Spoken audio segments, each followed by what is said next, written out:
Hey everyone, welcome to Logan's Mosh Pit. Glad to have you here. Do me a favor and please subscribe if you haven't already. Thanks a lot for tuning into a new episode of Rock and Read.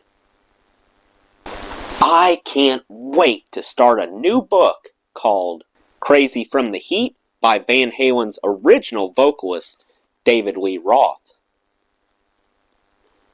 I have received several requests for this book. This is actually the third Van Halen themed book that I've done. If you're curious about the other two, just visit the playlist. One thing that I noticed right off the bat about this book is that the table of contents doesn't have any chapter numbers or page numbers. You don't see that very often. Also, some of the chapters seem to be super short, while others are really long. So, it's shaping up to be unconventional, much like the man himself. So, without further ado, why don't we dive into Crazy from the Heat. I'm always hurting. Hurt my back. Somebody says, getting a little older? I say, I wish. I've hurt since day one. Not 3 days in my life have gone by in professional music for 20 years that I didn't have a toe that was screwing around with me, a knee that was ungrateful, a backache that threatened catastrophe. Gets very quiet at that moment. You're inside your knee. You go, "You knee? I work with you all these seasons? Here we are on stage here, and you give up on me?" Knee says, "No, man. You just did 14 nights in a row. I'm going home." I go, "You. I have Motrin." I started jumping around on the Van Halen stage in '79 at the Oakland Coliseum. I didn't have my regular platform shoes, and I borrowed some Capezio dance shoes from somebody and just started flipping around. All of these kicks, by the way, are designed for a specific reason.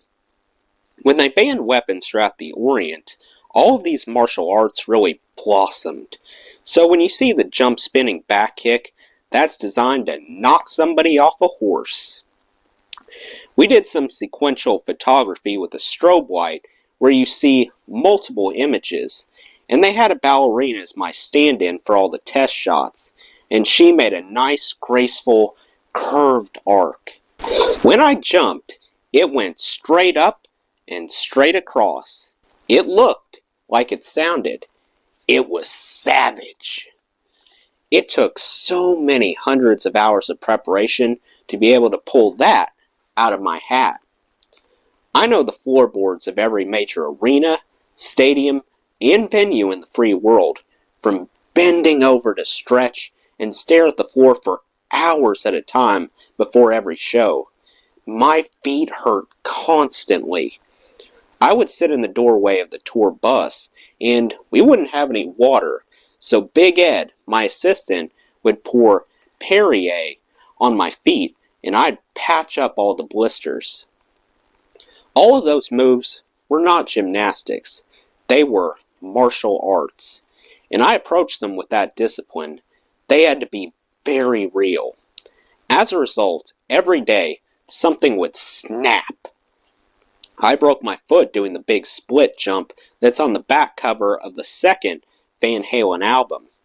I was jumping off a drum riser onto cement, and I snapped a bone. Inside is a picture of me in a cast with a cane.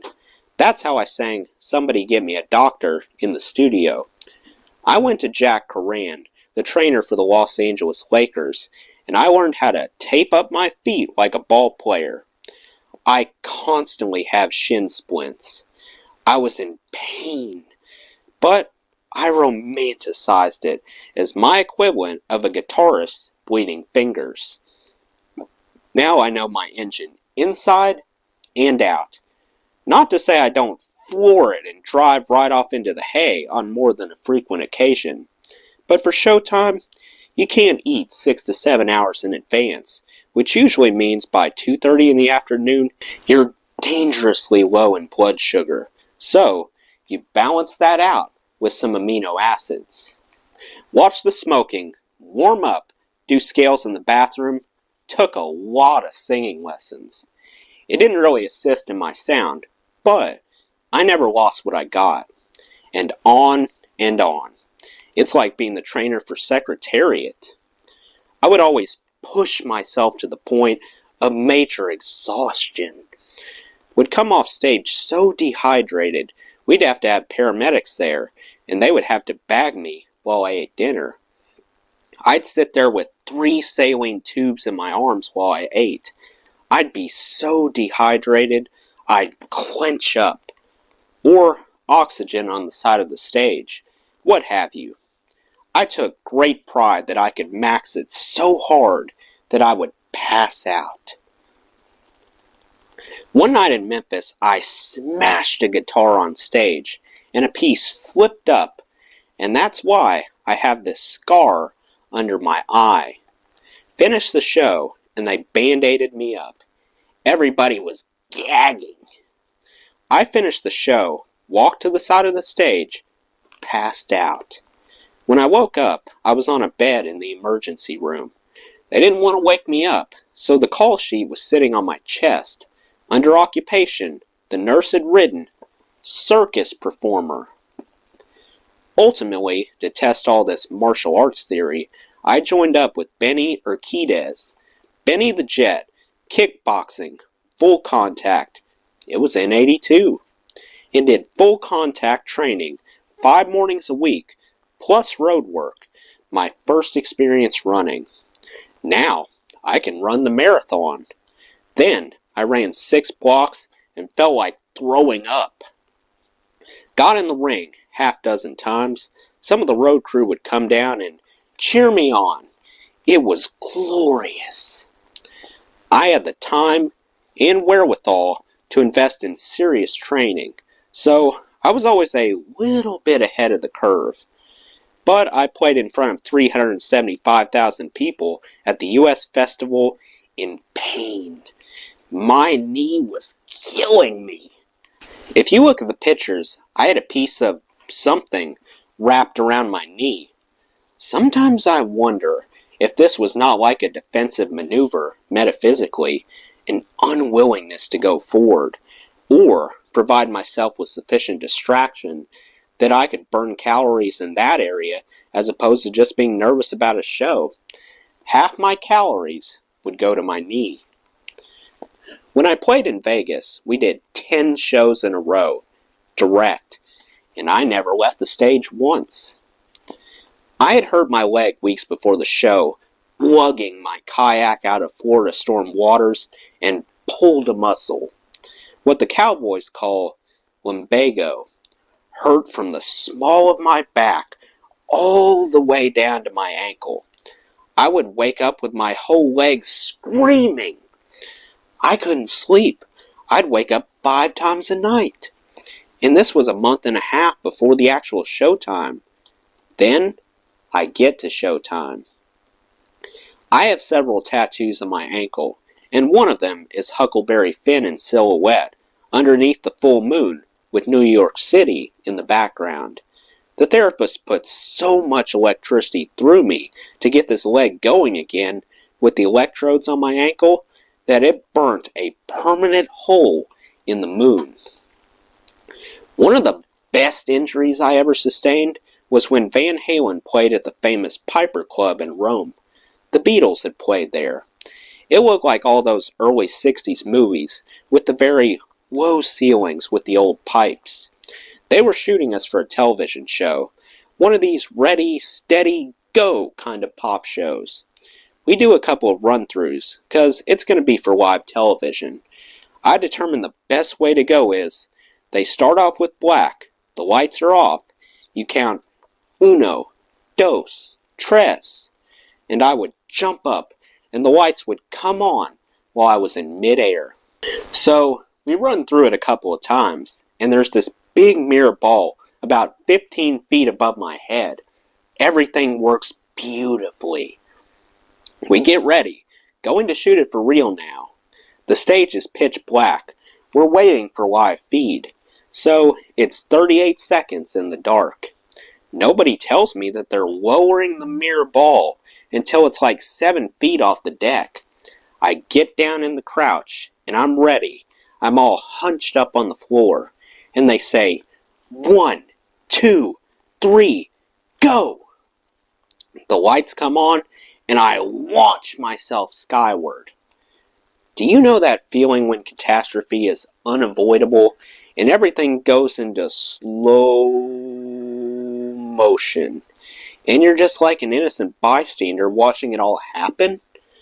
My nose saw the ball first and said in very slow motion, "Hey, ball." And the ball said, "Hey, nose." Cut instantly back into full-time fast reel motion. Bam! I just crunched my nose big time, slamming into it full speed ahead. Come down on the stage with my head in my hands, bleeding all over the place. Had to discontinue the shoot. They put me in the car.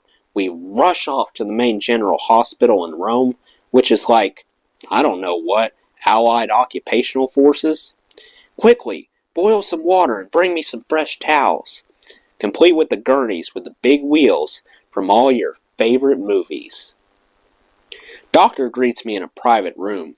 He's wearing the surgeon's smock, which goes down below his knees. And he's supposed to wear it backwards, drawstring it in the back, right? He's wearing it front ways, and he's got no undershirt on, so he looks like me, with the chest hair poking out. He's got a plunging neckline. He's smoking a cigarette. He puts the cigarette in his mouth, and he tilts my head, and he looks at my nose. He oohs and ahs, and he goes, "Okay, absolutely. He needs surgery immediately. We check him into the hospital right now. I do surgery. Everything's okay in maybe 6, 7 days."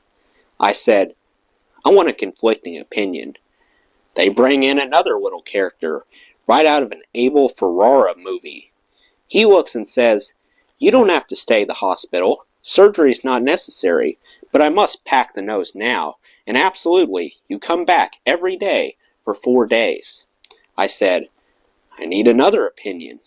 A third guy comes in, says, "Do nothing, just rest."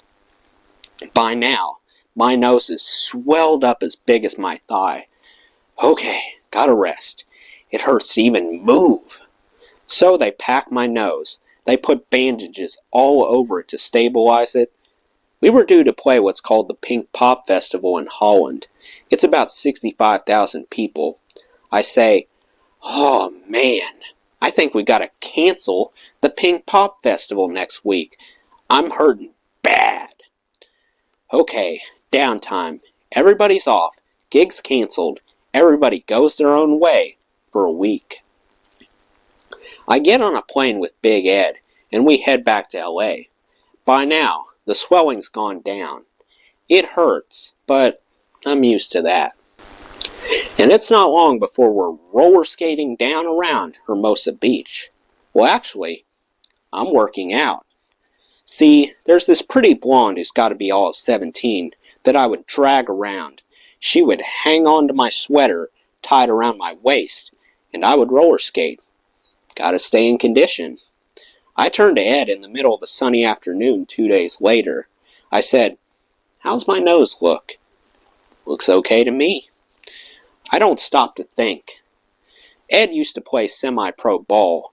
His nose goes from 9 o'clock to 3 o'clock, depending which side of his head you're standing near. I said, "Great. What is the last possible moment that we could call our manager, who's staying at the Sunset Marquis in Hollywood, and still catch the last possible plane to make the Pink Pop Festival?"